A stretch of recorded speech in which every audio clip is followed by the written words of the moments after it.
With so many options, why choose Arizona State University? For me, the only online option was ASU because of the quality. Their faculty was really involved with their students and care about your personal journey. The dedication to my personal development from my professors, that's been extremely valuable to me. Earn your degree from the nation's most innovative university. Online. That's a degree better. Explore more than 350 plus undergraduate, graduate, and certificate programs at asuonline.asu.edu. Never go to the second location. Always trust your gut. Hello, my name is Chrissy Champagne, and you are listening to Residue, a true crime podcast dedicated to keeping you paranoid. And here on Residue, we will tell you the truth behind your favorite movies. Today, we will be discussing the truth behind the made-for-TV movie miniseries, The Girl from Plainville, which you can view on Hulu. And I wanted to give a trigger warning before we begin this episode. This episode discusses suicide, and listener discretion is advised. If this topic is difficult for you, please consider skipping this episode or listening with care. If you are someone you know is struggling, help is available. In the United States, you can call or text 988 to reach the Suicide and Crisis Lifeline. And if you're outside of the U.S., I will include an international resources page in the show notes. Before we begin, we just got to get down to the business. You know what I was just thinking? I should create a song, like a little jingle that includes all of my social media sites and where you can reach me and shit like that so that I don't have to keep spewing this stuff to you. But I need to. Because I would love it if you would follow me on Instagram at Residue Podcast, on Facebook at Residue A True Crime Podcast, and TikTok, where we have the most fun at Residue A True Crime Podcast. And as always, thank you so much for the amazing reviews that you guys have been leaving. And hello to all of my new listeners. I've been gaining a lot of followers lately, and I know it's all because of you guys sharing the show and reposting my post and giving me these amazing 5-star reviews. I love you all. Resicrew forever. You know, we always say that. And when we say forever, we're talking like Marky Mark on the movie Fear, when he's just like banging his chest and screaming, Nicole, forever. And you guys are my Resicrew forever. Don't forget that over on Spotify, you can leave me comments and I can actually respond to you there because I'm pretty sure you're going to want to discuss this case and tell me your thoughts. Again, before we begin, listener discretion is advised.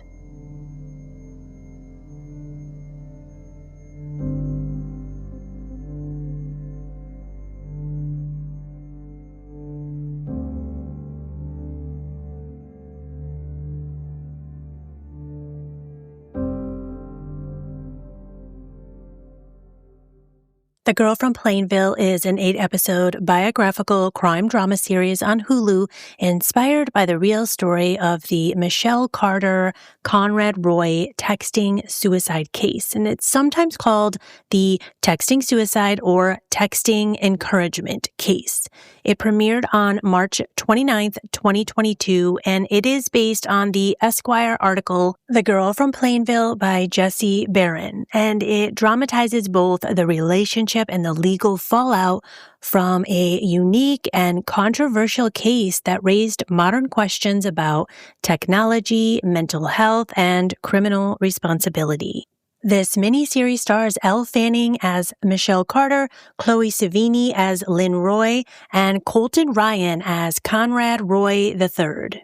The AV Club gave this limited series a B- and said it succeeds in bringing in a humane element to a puzzling crime without sensationalizing it. And for the most part, this is because of the rousing performances by Elle Fanning, Colton Ryan, and Chloe Sevigny. It is also noted that Elle Fanning gives a disturbingly powerful performance as Michelle Carter. The Girl from Plainville uses the actual text message content from Michelle Carter and Conrad Roy's exchanges as the backbone of the narrative.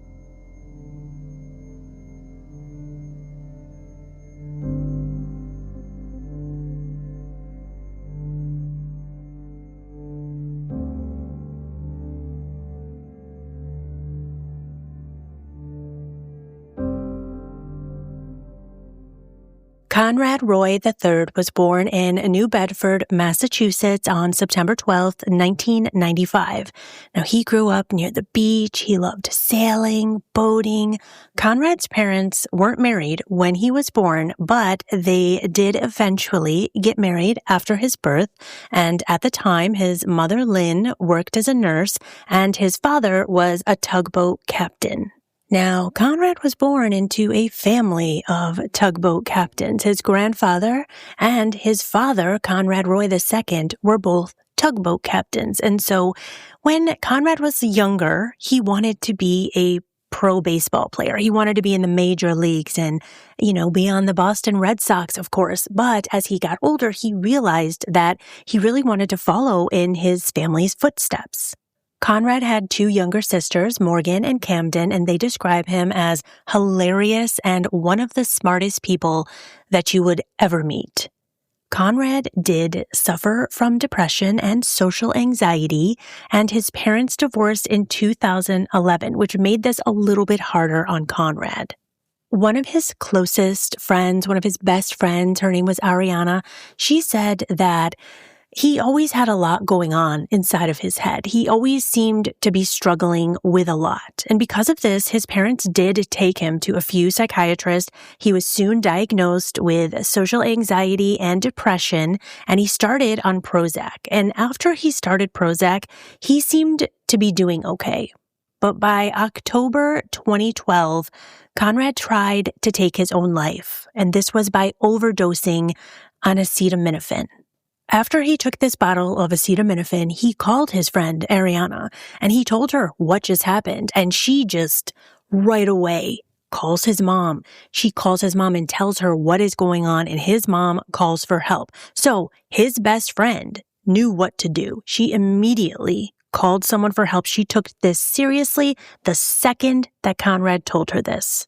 So his best friend, she saves his life. His friends and family, they're in shock, and his mother talks to him and says, please promise me you're never going to try to do this again.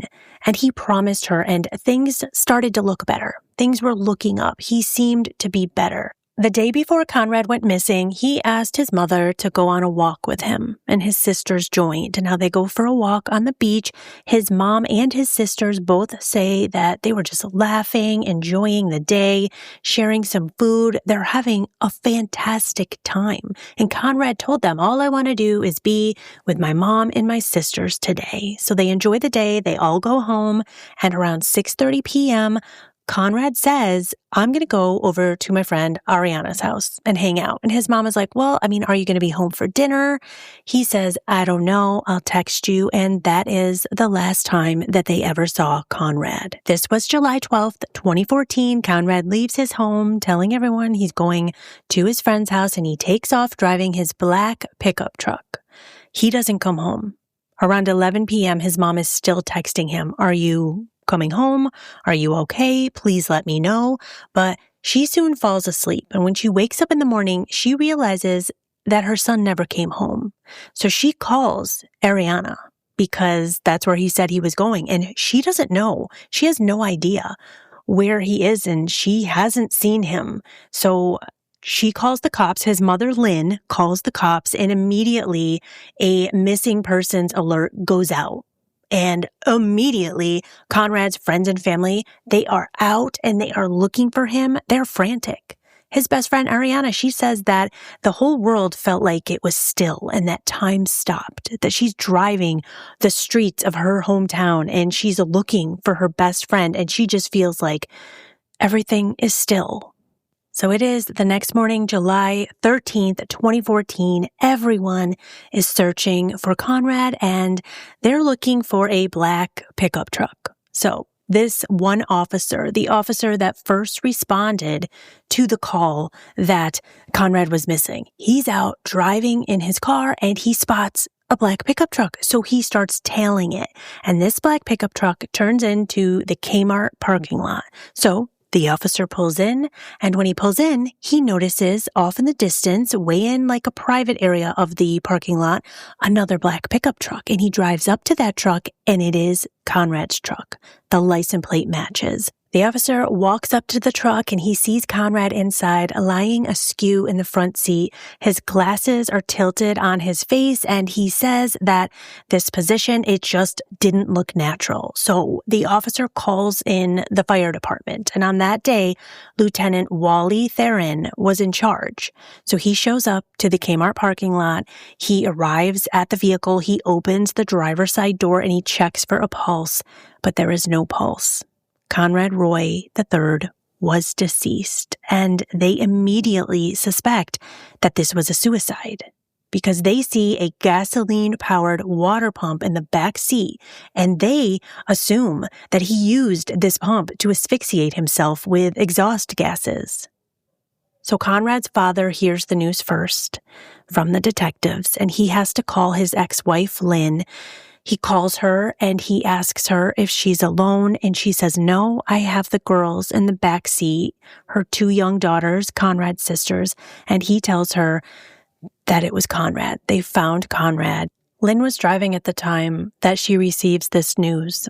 She can't control herself. She's hysterical, and her daughters in the car, they're saying that they never saw their mom like this. I mean, can you even imagine?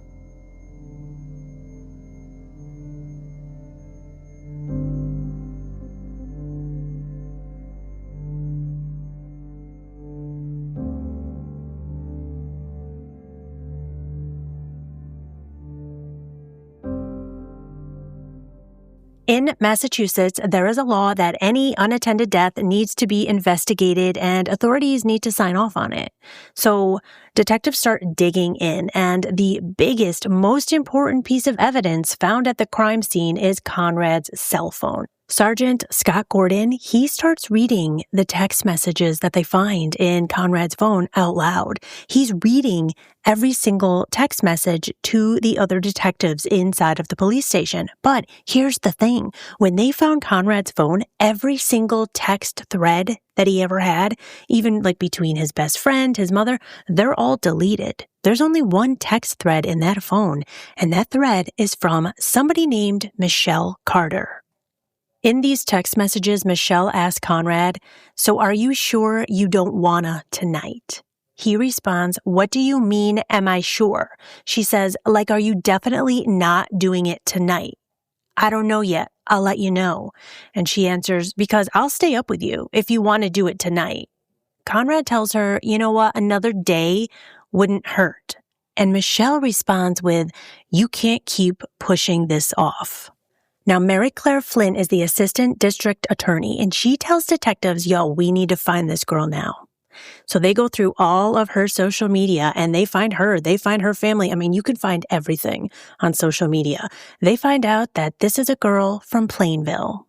She is a senior in high school. She's an honor student. She plays sports. She's a softball player. She is this very loyal person, according to everyone on her feed. She had a younger sister, and her parents were really involved in school activities. They were very involved parents. So the detectives need to know exactly how do Michelle and Conrad know each other, because Conrad is from Fairhaven, Massachusetts, and Michelle is from Plainville, Massachusetts, and they're about 47.4 miles apart, so it's about an hour's drive, and these two kids are in high school. So what is her role in Conrad's life? And let me remind you, at this point, the police are not telling Conrad's family that they're on to Michelle. They're not going to share any of this information yet until they know that they have a case. So 5 days later is Conrad's funeral and wake, and his sister remembers that there were so many people there that loved him and that she wished that he could have seen how many people actually showed up and how many people thought that he was so important in their life. Now, as you know, of course, detectives are going to show up to the funeral, to the wake, because they're going to watch everyone in the crowd and they're going to try to figure out if anybody knows anything more than the detectives know. And they definitely want to pay attention to Michelle. So they're going there to keep an eye on her and see how she behaves. And Michelle behaved like, as Conrad's best friends all quoted, they all called her this, the grieving widow. They said she was hysterical. She was almost as if she was putting on a show. Michelle showed up at the funeral and announced that she is Conrad's girlfriend. Lynn had no idea that he even had a girlfriend. They knew that Conrad was friends with Michelle. They knew that he met Michelle and that they've been talking. As a matter of fact, Conrad's sister got a text from Michelle the night that Conrad went missing. Around 10:20 p.m., his little sister gets a text from Michelle that reads something like, "Hey, do you remember me? My name is Michelle, and I'm dating your brother again. Ha, ha, ha. So I've been trying to call him, and he's not answering his phone. Do you have any idea where he is?" Now, this is the night that he goes missing. And his autopsy report stated that they believed he died of carbon monoxide poisoning around 8 o'clock p.m. And at 10:20, Michelle was texting his little sister. Now, she never texted his little sister. This was just a random text, and his sister didn't think anything of it because she just thought, okay, well, my mom is also wondering where he is. Maybe he just hasn't answered his girlfriend. And also, she was under the assumption that her brother went to Ariana's house that night. So she didn't want to get him in trouble by telling this other random girl that's now texting her that he went to a girl's house. So she kind of just lied and said, oh, I think my brother's at his dad's house. But this text came in way before anyone knew that anything was wrong. So basically, up until this text that his little sister received the night he went missing, this family had no idea that Conrad had a girlfriend. The only reason they knew someone might have been in his life is because Lynn found this notebook in Conrad's bedroom right after he died. And it was notes to everyone in his family, to his friends, telling them how much he loved them. And then there was this one note to a girl named Michelle. So Lynn talks to the detectives at the funeral, and his little sister talks to the detectives, and they tell them about the notebook and about the text that his little sister received. And the detectives are kind of like in shock because, remember, they still haven't told the family that they're on to Michelle. So they're like, oh my God, okay, so the family knows that Michelle exists. How did they meet? And that's when detectives find out that in 2012, the Roy family, went to Florida. They had this traditional trip to Florida every spring break to see their great aunt. So on this particular trip, it's 2012, the family arrives in Florida and their great aunt says, hey, I have these friends that I want you to meet. It was their friends were the grandparents of Michelle Carter. So they in turn meet Michelle Carter and the kids are getting along with her. But Michelle and Conrad are the same exact age. So these two start hitting it off on this summer vacation. They go on a bike ride together. And then when they both return home, they keep in touch via text. So Michelle and Conrad never really hung out all the time. She wasn't present in his family life. She wasn't present around his friends because most of their relationship took place through texting. Lynn remembers that Michelle actually came to Fairhaven one weekend, and that was to see one of Conrad's baseball games. And she was just like, hi, I'm Conrad's friend, Michelle. That was it. That was the only time she ever met her, and then she never really heard about her again. I mean, she says that her son didn't really tell her that kind of information. They didn't really talk about that kind of stuff, but she figures she would have heard about Michelle in one way or another, but she never did. Now, when the family meets Michelle at the funeral, Michelle is lovely as can be. She is, telling them that she'll do anything they need. Do they need any help from her? She's here for them. She even starts to text back and forth with Lynn and tell her that she's always here for her, tells her how much Conrad loved her, how he always spoke so highly of his mother. So now police know that Lynn and Conrad's sisters, they know of Michelle, but they're still not letting on that Michelle is under suspicion. So they ask Lynn, hey, can we have permission to search all of Conrad's devices, his phone, his laptop, because they're realizing that the Michelle relationship took place purely over text. So they wanted to get any kind of information that they could that would shed some light on exactly what position Michelle had in this suicide. While gathering up Conrad's devices, his little sister comes across this video. Now, this video was made on June 13th. It was exactly a month before Conrad had died. And in this video, it's Conrad, and he's just talking to the camera like he's just making a YouTube video, and he's being very open and honest, talking about his social anxiety and how difficult things have been for him, how he knows that if he just really tried, if he just really pushed away the negativity, how great his life could be. He is talking about how excited he is for his future. Police are just dumbfounded by these text messages that they are seeing, that they are reading. Michelle is pushing him towards suicide. She is also asking him to remember, you better delete my messages. Please delete my messages. He says, well, if I delete your messages, though, will you still keep messaging me? And she's like, yeah, but not until you turn on that generator. And he tells her he keeps overthinking this. He doesn't want to do it. He's overthinking it too much. And she says, I know, but you just have to do it. Do it like you said you were going to. So to break it down for you, on July 12th at 6:20 p.m., Conrad leaves his home.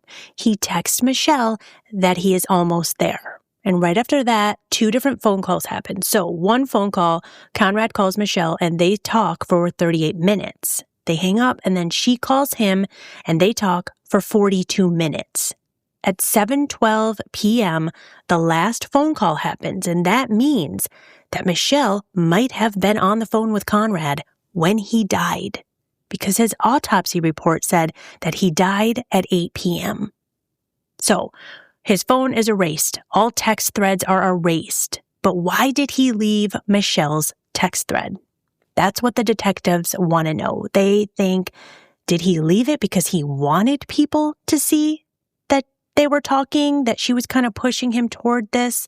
So like I said, detectives still haven't told the family that they're doing this investigation. And this whole summer, after Conrad's death, Michelle is still messaging Lynn all summer long, telling her that Conrad loved her and she's comforting Lynn.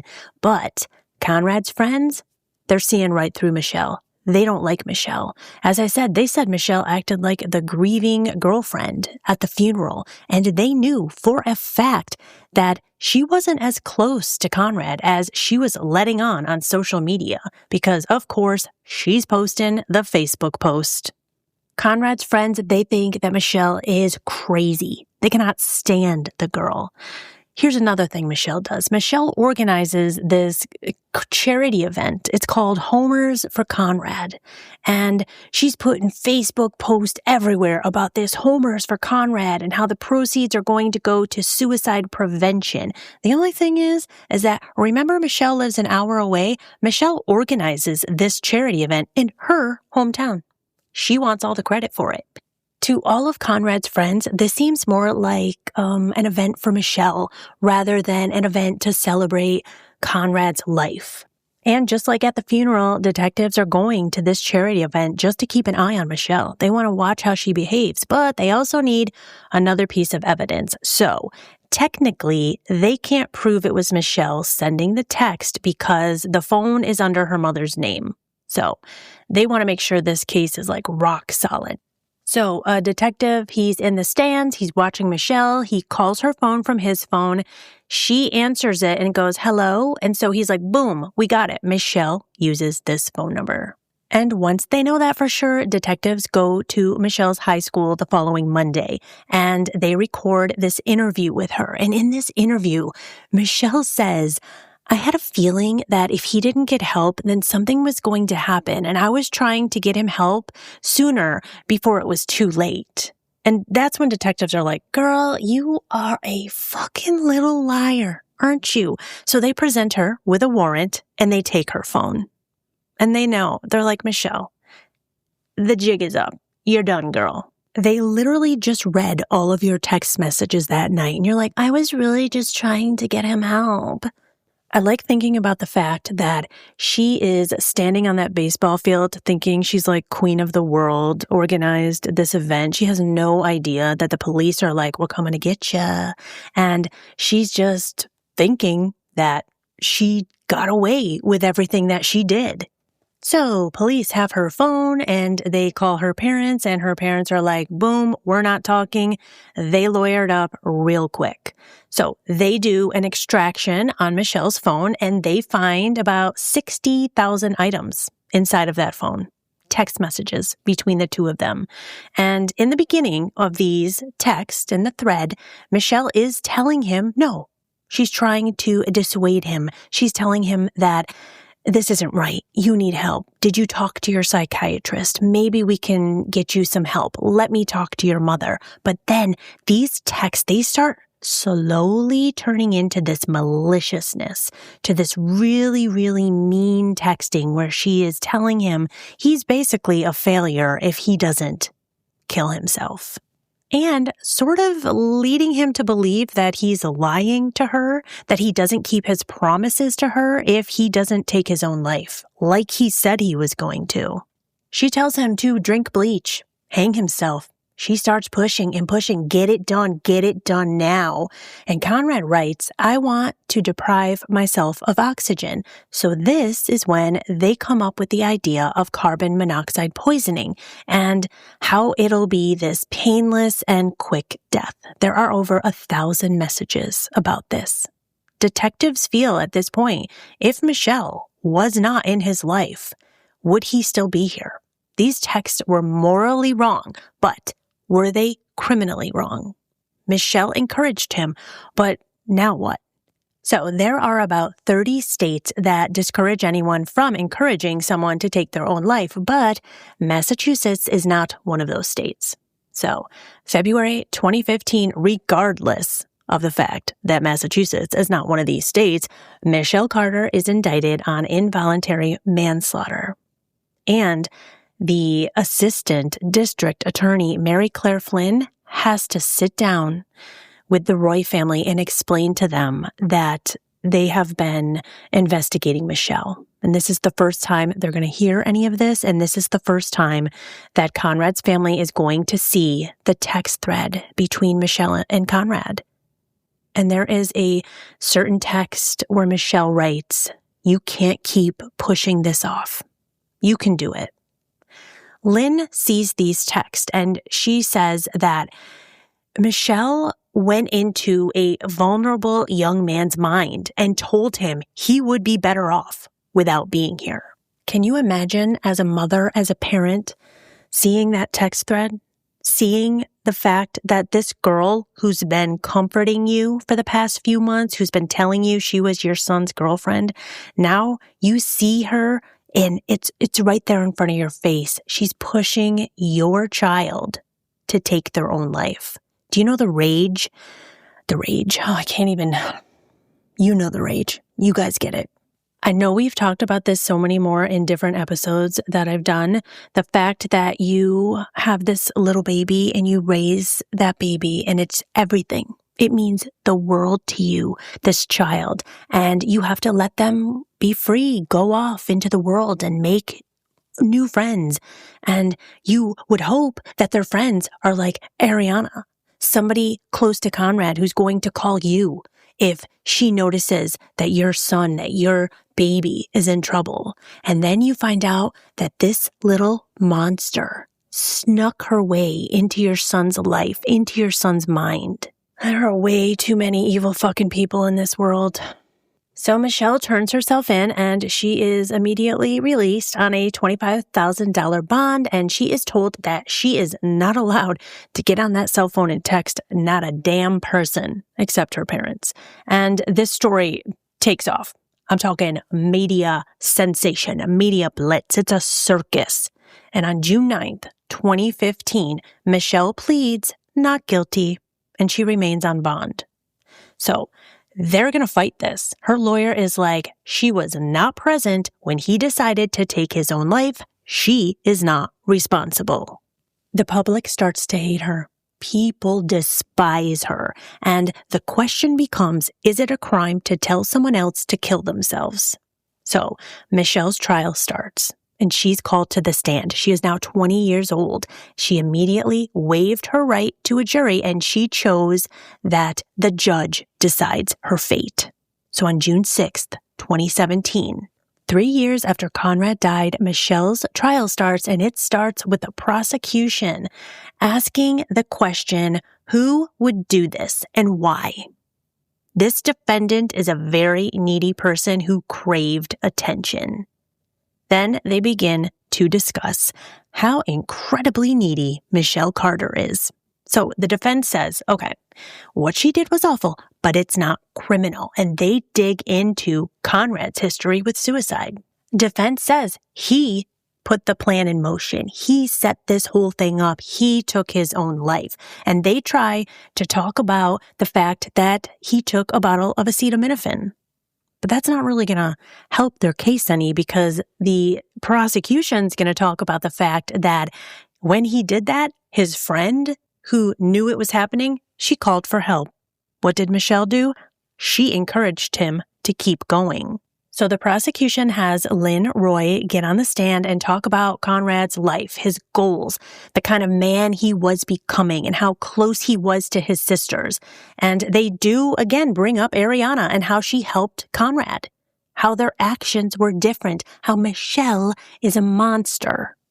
Conrad's sister, Camden Roy, takes the stand, and she says that he didn't seem upset that day that they were together. On July 12th, 10:18 p.m. is when Camden received the text from Michelle. Hey, do you remember me? I'm dating your brother again, and I haven't heard from him. Michelle already knew when she sent that text at 10:18 p.m. that Conrad had taken his own life. So the prosecution is trying to show the judge how disgusting Michelle is, texting his little sister. And, out of nowhere. It wasn't like these two ever had a history contacting or texting each other. This is to show how disgusting Michelle is, how Michelle is trying to cover her own tracks. This is just another manipulation technique. The prosecution then has Tom Gamble get on the stand. Now, this is one of Conrad's closest friends, his best friend. He is there for the prosecution, and he says he never even heard about Michelle. Conrad never, ever once spoke about Michelle, never brought her up, never said that that's his girlfriend. And in fact, Tom claims that he didn't even know who Michelle was. So Tom says that he received the invite to the Homers for Conrad event, the charity event that Michelle was putting on. And her phone number was on the bottom of it. So he called her and he said, hey, so I'm Conrad's best friend. Why are we having this charity event an hour away in your hometown? And they go back and forth about why she needs to have it in her hometown. He said, if you really wanted this to be for Conrad, you should have it in his hometown because we all live here. I mean, all of his friends and family live here. You're making us drive an hour away. She says, okay, you can help, you can be involved, but do not take credit for this because this is mine. She wanted to make it very clear to Conrad's best friend that she wants all the credit for organizing this charity event. So during this trial, the prosecution is really hitting the fact that nobody knew Michelle existed. So they're going to keep bringing up witness after witness to talk about how Michelle really didn't have any friends. And anyone that she thought she was close to, she really wasn't close to them. So they're going to start bringing up her classmates. And the first one they bring up is a girl named Allie Ether. She met Michelle at summer camp when they were little kids, and they never hung out. They didn't even text each other. So you can imagine how surprised Allie is the night that Conrad died when Michelle texted her out of the blue. And now they barely know each other. I am not exaggerating here when I tell you that Michelle texted Allie these words. Hey, so do you want to be good friends? Ha ha ha.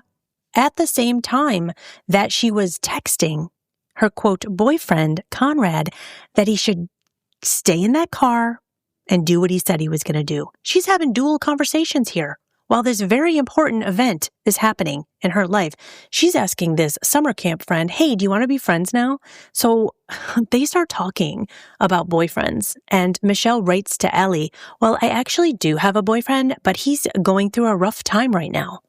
That was at 10:21 p.m. that night that Conrad took his own life.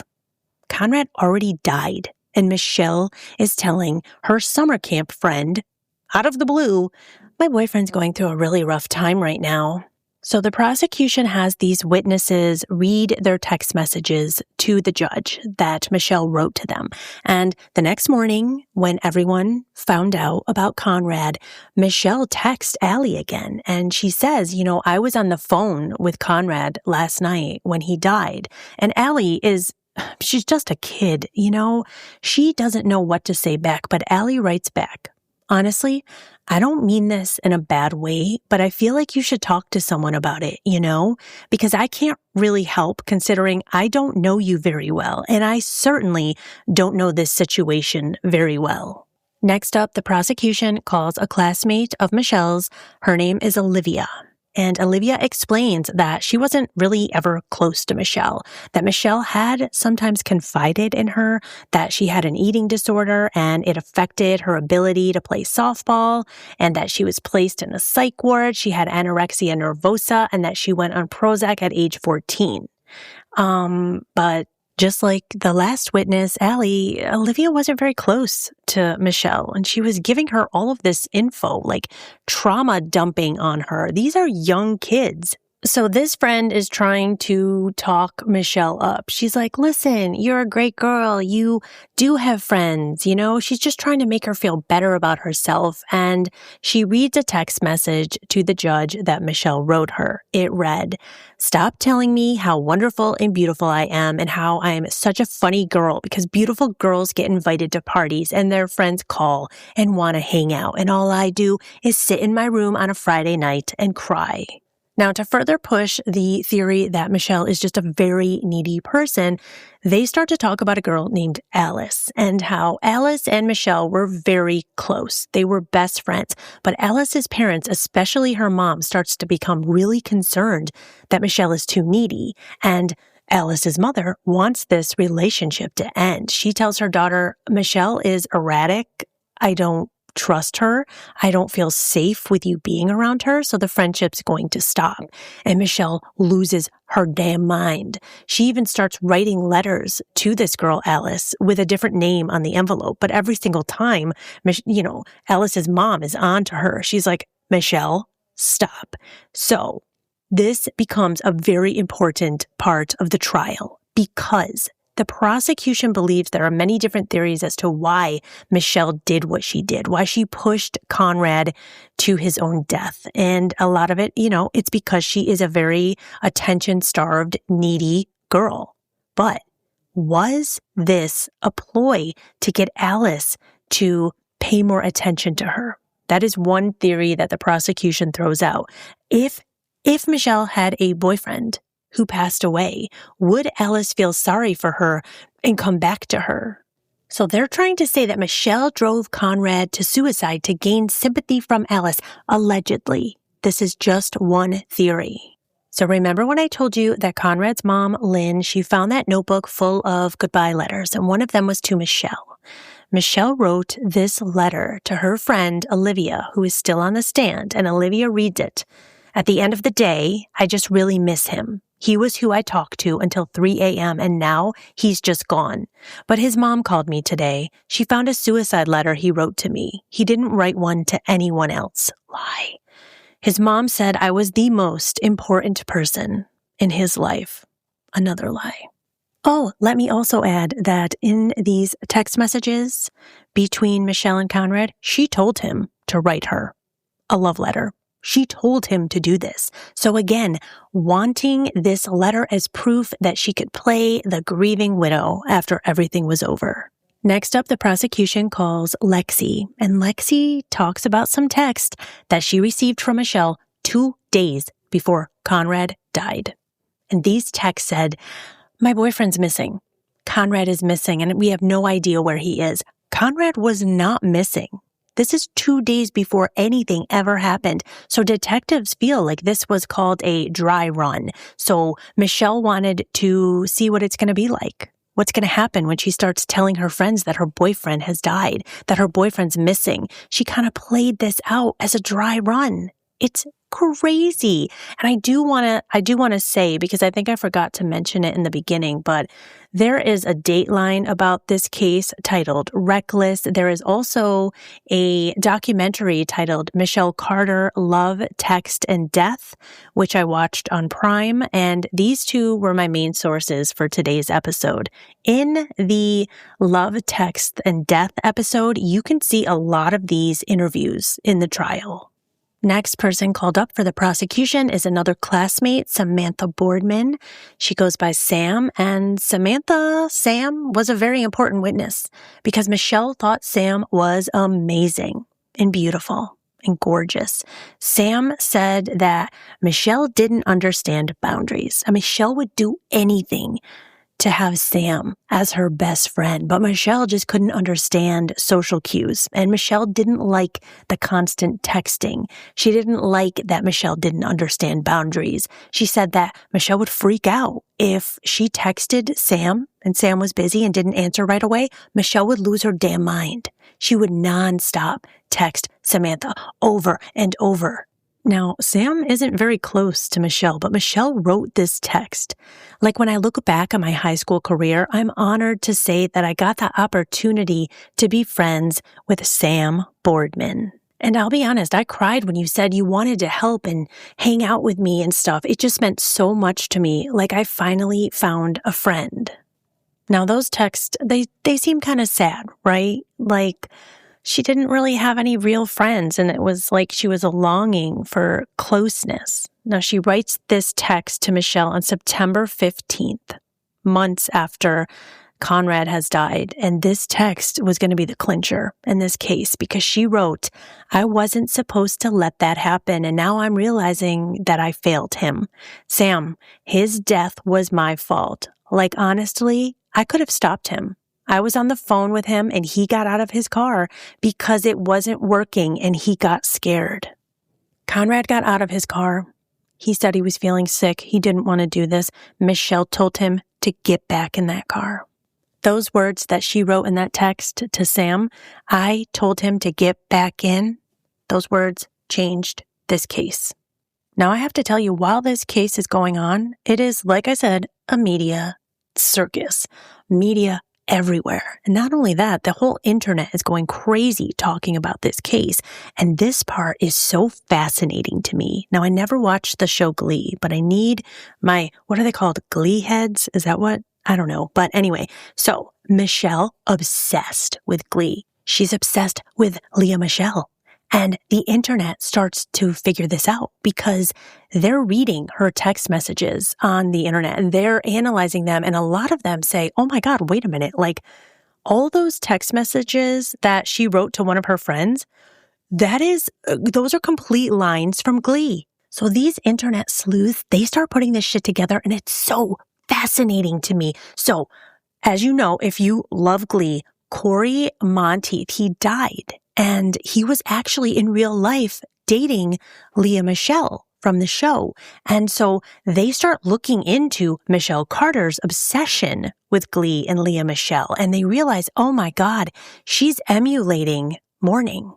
She doesn't know how to mourn someone because she has no feelings. So she's emulating it through her favorite TV show. She sends a text to a friend that is word for word what Lea Michele says on the show Glee. It reads, "Now it's going to be something different, maybe something better, but I just don't think that's possible. He was my person." And to make this even creepier, it's asked, is she trying to get him to kill himself on the exact day that Corey Monteith died? Because 1 year earlier, on July 13th, 2013, Corey died. And Conrad died on July 12th, 2014. So people believed that Michelle was really trying to recreate this whole scenario from the show Glee and the real life death of Corey because she was so obsessed. And she was a person that didn't know how to experience emotion. She had no empathy. And it is said that in the courtroom, she showed not any emotions when any of those people got on the stand and they were saying they're not really friends with her. You think you would be like, what? Wait, I didn't know that. You would be like, what the fuck? She just sat there stone cold. I gotta tell you, that Glee thing blew my mind when I found out that information. It is the defense's turn, and they do bring up the fact that about 5 months before Conrad's suicide, an officer responded to a domestic violence call at Conrad's dad's house. And this was because Conrad called 911 on his dad. His dad punched him in his face, and when police arrived, they said that Conrad's face was red and swollen. It had lacerations.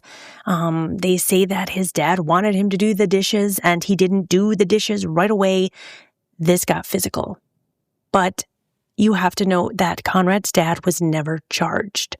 But they were asking, could this be a possible reason that Conrad wanted to take his life? There was a lot of conflict between him and his father. This is, according to court documents, they say that Conrad Roy had allegedly been physically hit by his father and verbally abused by his grandfather.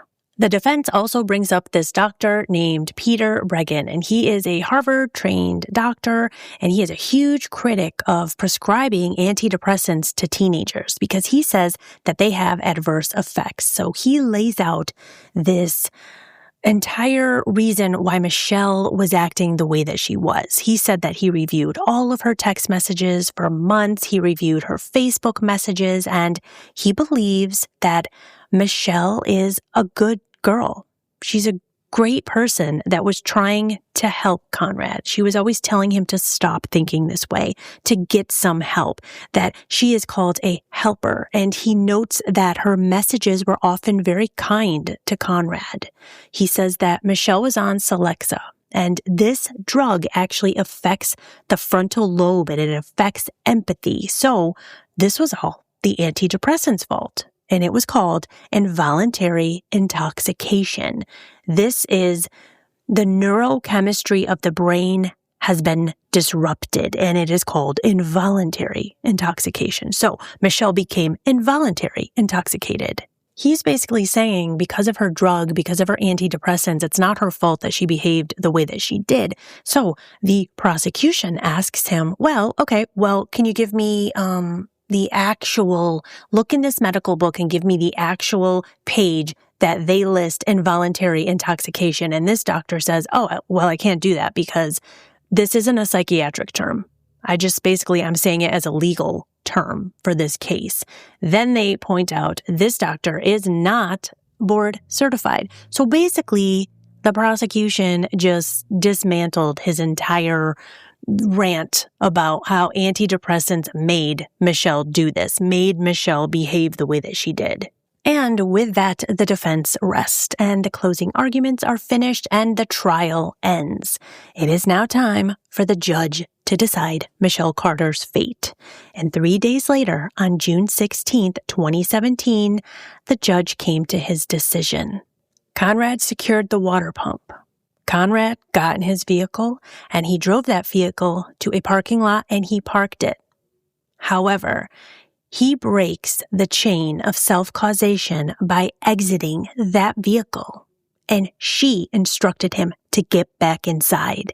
She knew it was a toxic environment inconsistent with human life. And then he asks Michelle Carter to please stand. The judge says, this court now finds you guilty of involuntary manslaughter. The judge determines that the texting doesn't matter. It was the minute that Michelle tells Conrad to get back in that truck. That is her fault. At sentencing, Lynn, she provides an impact statement, and it reads, there is not one day that I do not mourn the loss of my beloved son. I want him to be so proud of me and how I am handling everything. I want my son to be recognized and for his life to matter. The prosecution sought 7 to 12 years, but Michelle got 15 months, and she only served 12 months. On January 23, 2020, Michelle was released early on good behavior. Michelle Carter's probation ended on August 1st, 2022, and she keeps her life private. There really are no details about her post-prison life. Lynn Roy was interviewed by People magazine, and she said to them, "I don't believe that Michelle has a conscience. The fact that she would say to Conrad, 'Your family will get over you,' how is that even? I will never get over him." And they asked Lynn how she would describe what Michelle did. And Lynn said, "I can't. Only she can." The judge in this case said of Michelle Carter, she did nothing. She did not call the police. She did not call Mr. Roy's family. Finally, she did not issue a simple additional instruction to get out of that truck. Stay safe and stay paranoid. Residue is created, hosted, researched, written, edited, and produced by me, Chrissy Champagne.